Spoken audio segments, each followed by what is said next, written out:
Okay, everything is set up. Hope you're ready for it. Numbers 2. Let's see. The first position is where are you in the present time? And then we have you are already doing it. And the message with that is that you are exactly where you are supposed to be. So if you're doubting that, then don't doubt it. You are facing your true north. You are facing the right direction. And what you should know is that you really are closer to it than you think. Whatever it is that you ask about, right? Because this is about your right path concerning, whatever. That's up to you to fill that in. But you are closer to it than you might think, than you actually think. And you shouldn't rush. That's important. It's don't get impatient. But just keep moving in the same direction. You have to keep moving. That is important as well. You have to keep moving. Don't stop, don't pause, don't go back, don't doubt. Don't hesitate, keep going. But don't get impatient. Don't start rushing it. Don't start trying to force it. So, and another message that I think is could be important, that it also says that if a thought that things should move faster comes up in your head, then that is your ego who is comparing your rising to someone else's. And right, and then your ego might want to make you move faster as well. But don't do that. Stick to your own pace. Right? Don't compare. Just stay in your own lane and just keep doing what you are doing. And yeah, your time will come. And like it says, it's closer than you think. And then we go to the second. I have to check. I think that is what your soul is calling you to do. That's the second card. And then we have the Age of Light. And yeah, there's a lot of very similar messages in this reading, which is beautiful. You have been training for this for many lifetimes. So whatever your quest is about, it is really meant to be. You are ready for it. You have trained for it for a long time, for many lifetimes, not just this life. And meaning that if you, that is important to know. If you ever feel unprepared or not up to the task, or that is daunting, and whatever is calling you, right? Then you are ready for it. You really are. And let's see if there's anything else that is important for you. Yeah, it's just really time for you to step forward, to emerge. It's not a lifetime to stay hidden, but it's time really to step forth, to be seen and to rise. So whatever your question is about, you really are ready. You have lingered enough or prepared enough during lifetime after lifetime. That is also possible concerning the quest, your question, right? Now we're going to look what is rising in you. And then we have Imrama. Where are you being called to journey to? And the Imrama is, I've never heard of it, but it's a Celtic word, and it means a journey of the soul. And I've forgotten the question. Yeah, what is rising in you is an urge to journey to something, someplace. And that can be literally, but it can also be figuratively. A longing to go to a specific place. And likely that is a place that is going to add to your growth, your development as a person, as a soul. Or if your question for watching this reading is more mundane, then it has to do with that question, with that quest. that path that you asked about. There's something you want to do, something you want to go, somewhere you want to go. And if it is about a deeper thing that you ask, then it could be like a sacred place. For instance, like Stonehenge or whatever. But it can also be traveling to a place where your soul is being called to. So maybe you have a strong affinity for, I don't know, I'm going to go for an easy one, Egypt. Many people have that, I think. And then it is because your soul, you have been there before, and your soul wants to go there again, and yeah, whatever, you know, because it will bring a shift inside of you. It will bring you growth. And if you're not able to go there physically, or maybe not even wanting to go to a place physically, but you feel great affinity to it, then you can watch books about it, or movies, or, you know, stuff like that. You can do it another way, or just in meditations and visualizations, and travel to it that way. It will do you good. It will help you in your growth. And a longing to do something like that is rising in you, is coming up in you, because that's what this card was about. Then we're moving to the next, number 4, what is falling away. I'm going to make a little bit of space here on the stand, and then we have the mirror card.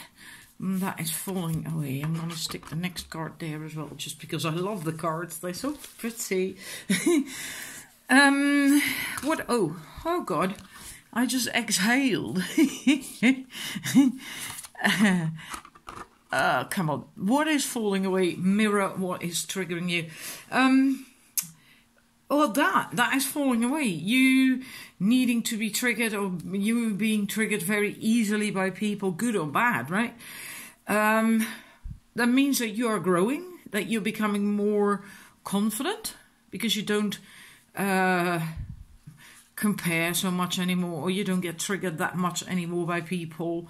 Usually that happens because we still have stuff that we need to heal and allow to grow and develop in ourselves, and more confidence, etc., etc. And that's good. You don't have that need so much anymore. It doesn't happen so much anymore. That is falling away. So if you had that, and you had that quite badly, then that is getting less. Maybe if you think about it now, that you can see like, hey, yeah, I hadn't even noticed that. But yeah, indeed, I am not getting triggered so much anymore. If not, then that is going to happen. It's going to come. Because this is going to fall away. And the next card we have is Soul Gifts. I have to keep moving around with my arms here. Maybe you can hear that, but it's so dark. I can't read otherwise what the next question is. I love this so much. This is one of the most beautiful cards in the deck for me.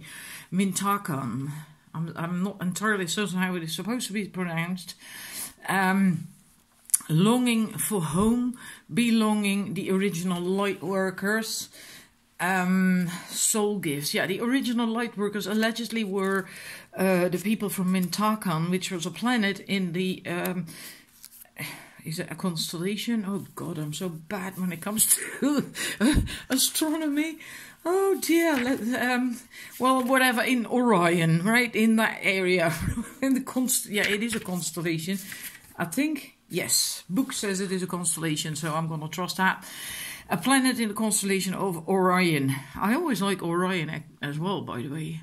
It's one of these constellations that I'm able to find in the sky because of the Orion's belt. Anyhow, that planet, the original light workers, allegedly come from that planet, and they were the first to start traveling through the... oh dear, they keep falling. Why is that? The first to start traveling to other planets and travel to Earth and spread their their knowledge, their wisdom, their mission.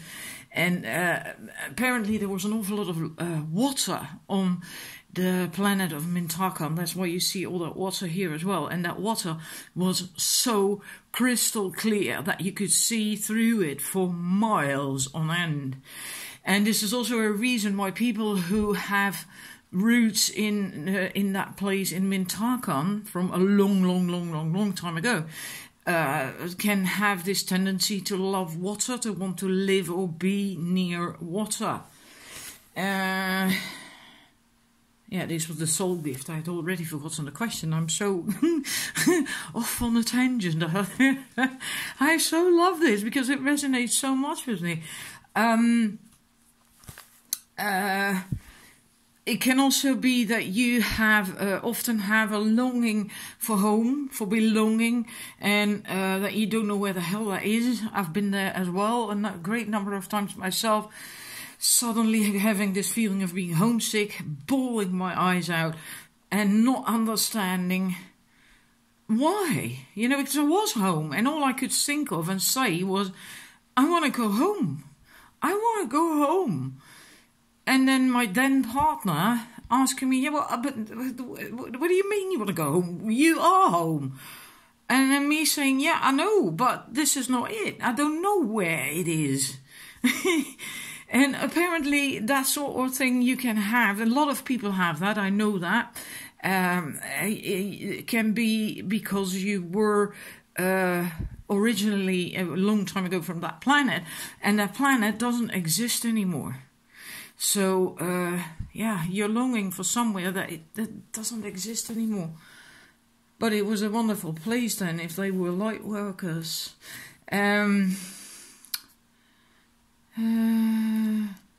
It's important that if you have that feeling as well, that you are longing to find a home, to start creating that for yourself right here on Earth. And you can begin doing that by by connecting with Mother Earth, and possibly even work on your root chakra. Ground yourself and maybe go into nature and really connect with nature. So you connect with Mother Earth and you connect with this planet, see the beauty of it, learn to love it, appreciate it, and that might make you feel more at home here. And also start creating your own that nest, that castle, that place where you feel like this is home, this represents home. Can even be a room in your own home that you decorate in a way that, you know, gives you that feeling. And this was a message that your soul wanted you to know. I'll quickly read out the message that comes with this card, kind of an affirmation, work your light transmission. This is what you can say if you hold on to that image and breathe it into your heart as you look at it. I allow myself to be truly here and at home on this planet. I release any grief around not belonging or feeling held and call in the perfect home. So that's something that you might want to write down if you indeed have a problem with that very much. And find the image of this card on Google Images and download it to your phone or your computer, and then repeat that affirmation if need be. And hopefully it will help you. Quickly moving on, otherwise we're not going to make it. What is being manifested? And this is beautiful. Break the chain. Ancestral patterns, healing, rewriting the future. This is all about that, breaking the chain with ancestral patterns that don't serve you. You know, there's often these things that we just do or have a problem with, and that limit us in whatever way. And these are not even your problems, your patterns, your issues. It's just stuff that is being passed, that has been passed on via, well, through the bloodline, lineage or whatever, right? From mother to or whatever. You know what I mean. These ancestral parents, and it's time to break these things. Now, you cannot change what happened. You can also not change another person. Like, for instance, your parents are also part of that chain. You cannot change them. And you shouldn't even want to, right? But often, if there is a pattern and you have worked out what it is, and you change your own behavior, your own habits, your own thoughts or whatever concerning that pattern, then you break that chain. And then you also set the rest of the members in the family free from that pattern, right? And that's what's being manifested. That's what's going on. And you can help along by doing that, well, deliberately, focusing on that, working on that. And by doing that, you also set yourself free, because then you can change your own future.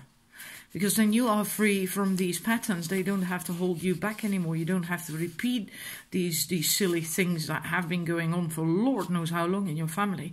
And sometimes you can find this on your maternal line. Sometimes you can find them on your paternal line. Sometimes there's on both are pattern, likely, right? Likely. But it might be very good to work on that, to have a look at that, and to see if you can break these patterns. Because really sometimes there's the most silly things. Yeah, there's this one story that I heard that a woman, if she was doing some, I can't remember, let's call it a meatloaf now, and she cut off the ends of the meatloaf before putting it in the pot. And then at some point someone asked, why do you do that all the time? Why do you cut it off? And she said, I don't know, my mother did that. I'll ask my mother. And then she went to her mother, and her mother didn't know either. She said, yeah, my mother used to do that. I haven't a clue. So she asked her mother, and like, Mum, why did you do that? Why did you always cut the ends of the meatloaf? And then that mother, so grandmother from the first person, said like, well, yeah, because the pot was too small, otherwise it didn't fit in.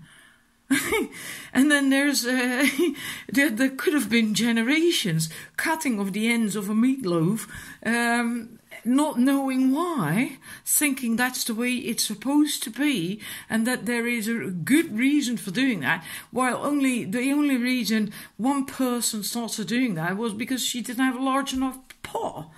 I mean, that's how it goes, you know, it's passed on from generation to generation.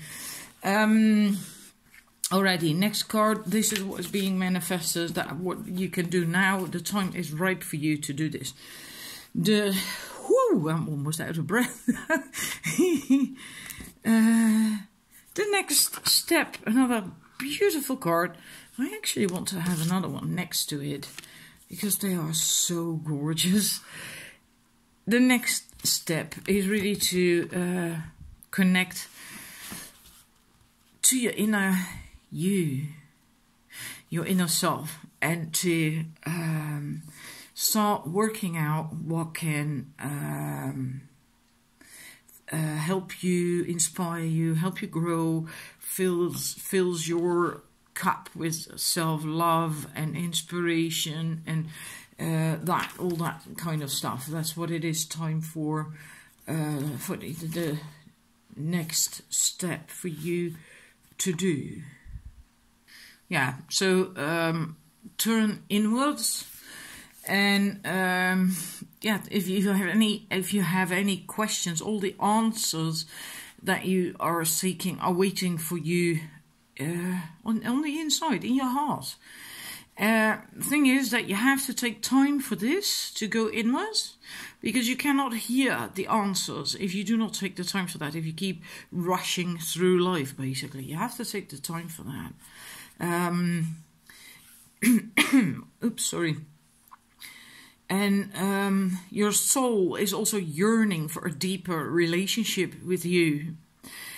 And the more time you spend with it, which could be in nature or doing something you absolutely love, or meditating, or all of those The more you do stuff like that and spend time with it, the more it will show up, and the more it can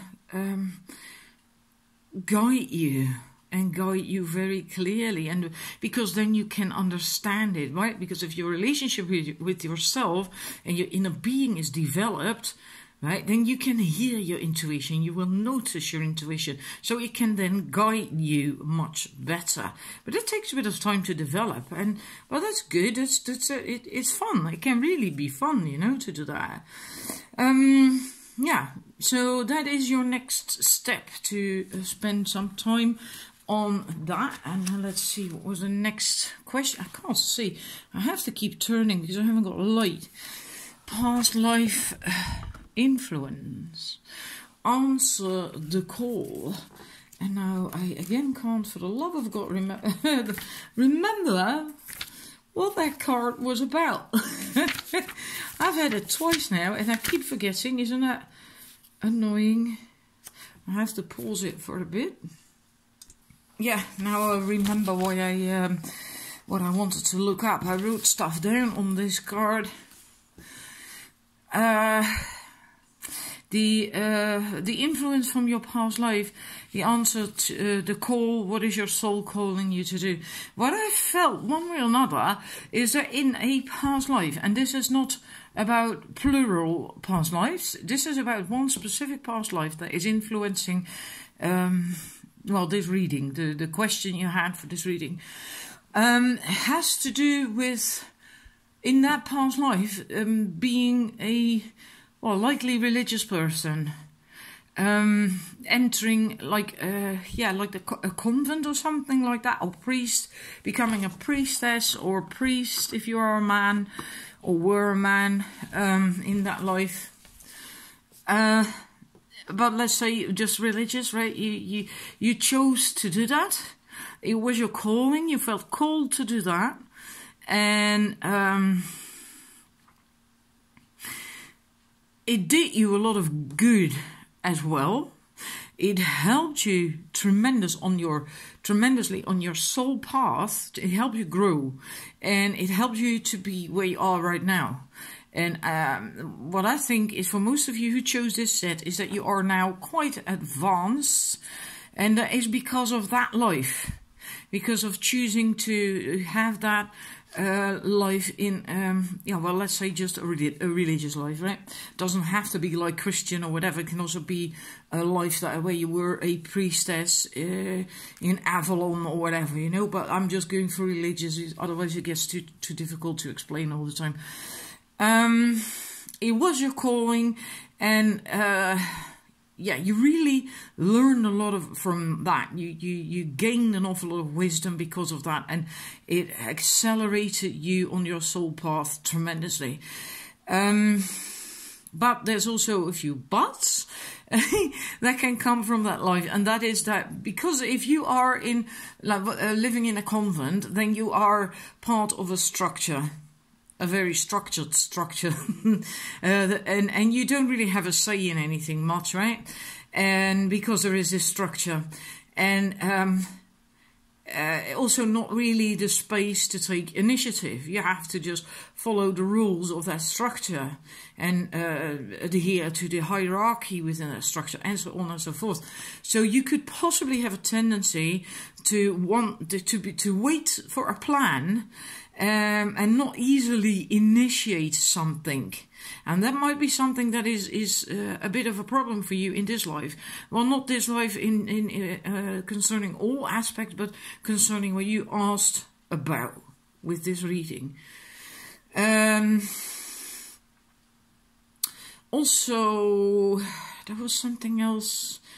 Oh, geez, where did I write it? I wrote it down.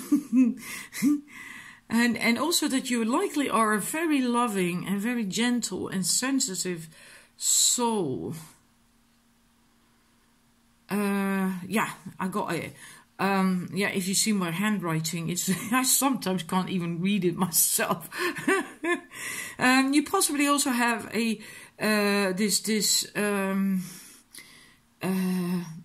thing of asking permission, or wanting to do that, constantly want to ask permission and that, and maybe even validation that it's okay, you know, yeah, you can do that.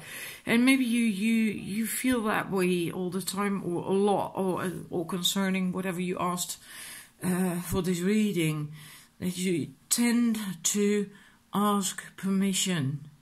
And that's also because of that life in this convent or community priestess life, whatever, right? Because there you also had to do that. You didn't have that freedom that you could do just whenever. If you're a nun, you can't just go out to the village to join the party or something, you know. And priestesses couldn't do that sort of stuff either, right? So you had to ask permission for specific things, and other things were not even possible ever. So that's what is the influence from a past life for you. Then we're moving on to the next, let's just quickly, what was that? What you need to know. Then we have Lemuria. Creating heaven on earth is happening. And what I like is you have both the Mintakan card and you have the Lemuria card, which I feel is, well, really quite similar, to be honest. Okay, Lemuria was on Earth, right? It was not on another planet. But it was the realm before Atlantis. And Lemuria was all about oneness, unconditional love. And it was absolutely like heaven on earth. It was wonderful. And very maternal, sorry, not maternal, matriarchal society, the way it went, which means it's oneness, it's love, and that, you know, that sort of stuff. That is part of matriarchal society, and Atlantis was more patriarchal. Yeah, both realms were missing something, otherwise they wouldn't have, well, disappeared, right? But in any case, now I looked up the Mintakan thing. That's not really going to help, is it? We've done that already. Yeah, it is... gosh, now I've forgotten the question again. My brain is just turned to mush. What do you need? What you need to know? That possibly you are part of this soul, of this group of people who are at a soul level supposed to bring that back on earth, harmony, oneness, love, and you know, the light from the days from Lemuria. And didn't we have something like that just now with an another card? Can't remember which one was that? Was that the Mintakan one? I can't remember now, but we did have another one that spoke of spreading. No, it wasn't. No, it was not. I'm mixed up. Sorry about that. No, but you're probably part of that soul group, and there's thousands of people, souls like that, with that mission to bring heaven back to earth, and the harmony and the love and the oneness, right? And you're probably just one of them. And yeah, there's also an awful, if you do, I'm not certain if you know that, of course, or if you're into that, there's also an awful lot of crystals that are surfacing now, that are being found on the planet, that have Lemurian energy, or Lemurian coding, or then they have both, unlikely, right? So if you're into crystals, then maybe you feel very drawn to that as well. But yeah, for some reason or other, this is important for you to know. Yeah. Also, you may be guided not to spread this, to bring this in closer to home, right? In your family, in the work, at work, yeah, in your own community, with friends and whatever. That you just spread that light, and yeah. I always love that. I'm really always very drawn to Lemuria. Very beautiful energy. very loving. I feel that fits together very, very well with the answering the call from the previous life. That seems to really fit together. Wow. Almost like an extension. Only now you're living a life where you are not a priestess or a nun or whatever. You can now... You do have the freedom to choose. Okay, you chose that life as well, but still, you can now have a marriage or a relationship, have children, and so on and so forth, and still, apart from that, kind of live that beautiful life that almost, well, not holy. That sounds so weird. I hope you know what I mean. Quickly moving on. I do not wish to run out of time. Moving these out of the way. What you fear is a sisterhood of the rose, and you also want that. It is hopes and fears. It's just it is weird because in a way for me this is almost like similar to Lemuria. That's what the card that I was confused with just now when I was doing the Lemurian card. Lemuria is about oneness and love and unconditional love, etc., etc., and sisterhood. The feeling of sisterhood goes with that as well. And the sisterhood of the rose is about love. It's about spreading love over the planet, and light and harmony, and spreading that in your own life as well, starting with giving that to yourself, but then also giving it to friends and family and just to people you see in the street, in the shops. Everywhere you go, you leave the light behind.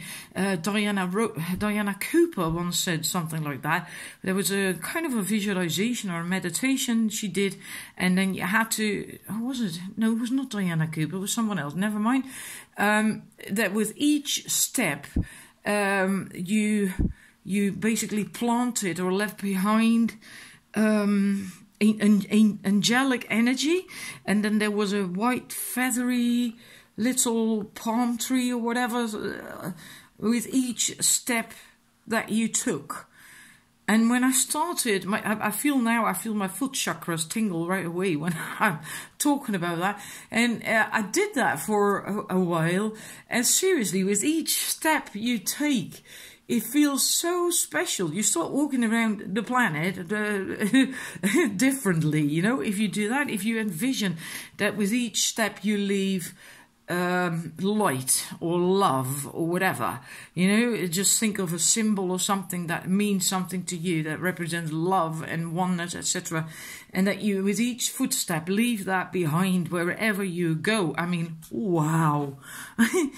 Yeah, it did, that did, but that's what you want, because that's also what you had in that past life with the here, right, with the answer to the call. And it's also the Lemuria, that you have that in you. It's part of you to be like that, to have that. But one way or another, it also scares you, because this is hopes and fears. And maybe that's because you fear that with this, you also will get the restrictions and the stuff that you had in that life.